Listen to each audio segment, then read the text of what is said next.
வெற்றிமாறன் குறித்து வெற்றிமாறன் தயாரித்துள்ள படம் பேட் கேர்ள்ஸ் வந்து நீங்கள் வந்து காட்டமான ஒரு பற்றி வச்சிருக்கீங்க. அதை வந்து எதுக்காக அந்த மாதிரி ஒரு சார் நான் வெற்றிமாறன் சாரோட பெரிய ஃபேன் சார். அது அவருக்குமே தெரியும். பர்சனலாக நான் நிறைய தடவை அதை பற்றி பேசியிருக்கேன். அவரோட படங்கள், அவரோட கிராஃப்ட் இதெல்லாம் அவருக்கு வந்து ஒரு பெரிய வரம். ஏன்னா எந்த இயக்குனருக்குமே ஒரு 250 நாள் 300 நாள் ஷூட் பண்ணுற அந்த வாய்ப்பு கிடைக்காது. அவரோட திறமைக்காக அந்த வாய்ப்பு கிடைச்சிது எங்களுக்கெல்லாம். நான் தான் அதிகபட்சமாக எடுத்த ஷூட்டிங் டேஸ் வந்து 33 தான், 33 நாள் தான். அதுவும் பகாசுரம் தான் அப்படி ஆச்சு. ஸோ அவருக்கு அதெல்லாம் வந்து மிகப்பெரிய வரம். அவர் வந்து இந்தியாவோட மிக சிறந்த ஒரு இயக்குனர். ஆனால் அவர் தயாரிச்சிருக்க ஒரு படத்தில் வந்து ஒரு குறிப்பிட்ட சமூகத்தை அவங்க வந்து அந்த பெண்களை வந்து பிராமண சமூகம் வந்து வீட்டில் எதுவும் சிறைப்பட்டு பிடிச்சி வச்சிருக்க மாதிரியும், அவங்க வந்து வெளியே படிக்க அனுப்புறதில்ல, சுதந்திரமாக விடுறதில்ல அப்படின்ற மாதிரியும் சித்தரிச்சு இருக்கிறது ஏற்றுக்க முடியல சார். ஏன்னா இருக்கிற சமுதாயமாக எடுத்துட்டிங்கன்னா பிராமண சமுதாயம் தான் அதிகமாக ஃபார்வர்டாக இருக்காங்க. அதாவது பெண்களை படிக்க வைக்கிறதாகட்டும், வெளிநாட்டுக்கு அனுப்புறதாகட்டும், வேலைக்கு அவங்க விருப்பத்துக்கு திருமணம் செய்து வைக்கிறதாகட்டும். ஸோ அவங்க வந்து ரொம்ப ஃபார்வர்டாக இருக்காங்க. அதில் அவங்கள வந்து இப்படி காட்டினது தான் நான் வந்து அதில் சொல்லியிருந்தேன்.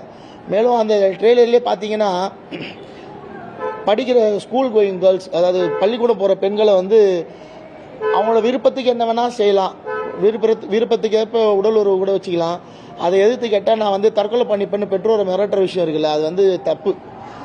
தற்கொலைன்றது இன்னைக்கு அதுக்காக கவுன்சிலிங்லாம் நடத்தி யாரோ தன்னிச்சையாக வந்து தற்கொலைகளை தடுக்க முயற்சி பண்ணிட்டு இருக்கப்ப அவரோட தயாரிப்பு நிறுவனம், அவர் மட்டும் இல்லை, இந்தியாவிலே அவரை மாதிரி இன்னொரு இயக்குனர்னா அனுராக் காஷ்யப். ஸோ அவரும் இவரும் சேர்ந்து பண்ணுற ஒரு படத்தில் அந்த மாதிரி ஒரு அதை ஆதரிக்கக்கூடிய ஒரு வசனம் வந்தது கடுமையாக விமர்சிக்க வேண்டிய ஒரு விஷயம் சார். அதனால தான் நான் வந்து அதுக்கு ரொம்ப காட்டமாக பதில் சொல்லியிருந்தேன். மேலும் அந்த ட்ரெய்லர் ஃபுல்லாகவே பார்த்தீங்கன்னா அந்த டைலாக்லாம் தப்பு சார். ரொம்ப ஒரு பொண்ணு வந்து தமிழ்நாட்டில் ஆண்கள் மொத்தத்தையுமே நம்ம வந்து கொன்றணும்னு சொல்கிறாங்க. அதுக்கு இன்னொரு பொண்ணு வேணாண்டி எனக்கு அவங்க கூட உறவு வச்சுக்கிறது ரொம்ப பிடிக்கும்னு இன்னொரு பொண்ணு சொல்கிறா. அதுக்கு அந்த படத்தில் கதாநாயகி ஒரு பொண்ணு சிரிக்கிற மாதிரி ட்ரெய்லர்லேயே அந்த ஷாட் இருக்குது. ஸோ இதெல்லாம் ரொம்ப ரொம்ப மோசமான விஷயம் சார். இந்த தலைமுறைக்கு ஆண்களை தான் நம்ம வந்து போதைக்கு அடிமையாக்கி கொண்டு போயிட்டோம் வேறு மாதிரி. இன்றைக்கி வந்து 14 வயசுலேயே வந்து பசங்க வந்து போதைக்கு அடிமையான நிலைமை தான் நான் பார்க்குறேன் எங்கள் ஏரியாவில், வட சென்னையில். சேலத்துக்கு வந்தாலும் சேலத்துலேயே அது மாதிரி தான் பார்க்குறேன். இங்கேயுமே வந்து கஞ்சாலாம் ஈஸியாக கிடைக்குது, கண்ணு முன்னாடியே தெரியுது. பஸ் ஸ்டாண்ட் போனாலே கிடைக்கும் போல், அப்படி தான் இருக்குது நிலைமை. நேற்று நைட்டு பார்த்தேன். ஸோ ஆண்களை இப்படி வீணாக்கினதுக்கப்புறம் காலேஜ் போகிற பெண்களை தான் ஃபஸ்ட்டு குறி வச்சு படம் எடுத்துகிட்டு இருந்தாங்க. இப்போ பள்ளிக்கூடம் போகிற பெண்களே வந்து குறி வச்சு இந்த மாதிரி நீங்கள் வந்து திருமணம் கடந்த உறவு, என்ஜாய்மெண்ட் வித்தவுட் ரெஸ்பான்சிபிலிட்டின்ற மாதிரிலாம் கொண்டு போய் சினிமாவில் திணிச்சிங்கன்னா அதை பார்த்துட்டு சும்மா இருக்க முடியாது சார். அவரோட ரசிகராக, ஒரு சக சினிமாவில் இருக்க நானும் ஒரு இயக்குனராக என்னோட ஆதங்கத்தை தான் நான் வெளிப்படுத்தினேன்.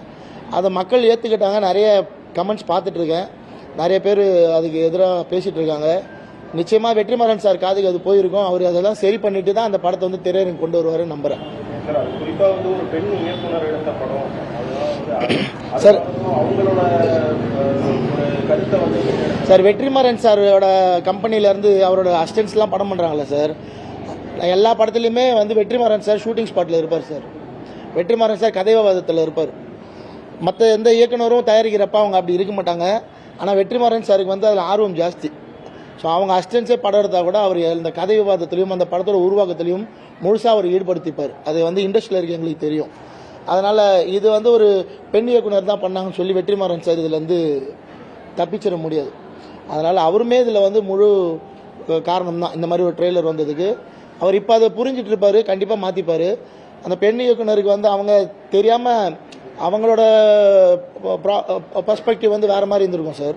ஸோ இப்போவும் அவங்களும் புரிஞ்சிட்டு இருந்திருப்பாங்க இதில் சமூகத்துலேருந்து என்ன மாதிரியான பதில்கள், என்ன எதிர்பார்ப்புகள் இருக்குன்னு நிச்சயமாக சரி பண்ணிப்பாங்க. அவங்க வந்து தமிழ் சினிமாவில் பெண் இயக்குனர்கள் ரொம்ப குறைவு சார். அவங்க இதை சரி பண்ணிவிட்டு தொடர்ந்து சினிமாவில் வந்து அடுத்தடுத்து நல்ல படங்கள் பண்ணணும்னு என்னோட வாழ்த்துக்கள்.